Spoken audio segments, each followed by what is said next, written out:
अस्सलाम वालेकुम, क्या हाल है गाइस आप सबका।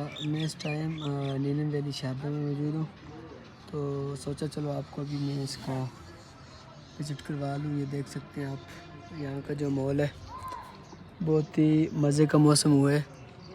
ये चेक करें, ये व्यू है शारदा का, बहुत ही खूबसूरत, बहुत ही प्यारा है। तो यही मैं भी कहना चाहूँगा कि आप भी आएँ और यहाँ का विज़िट करें।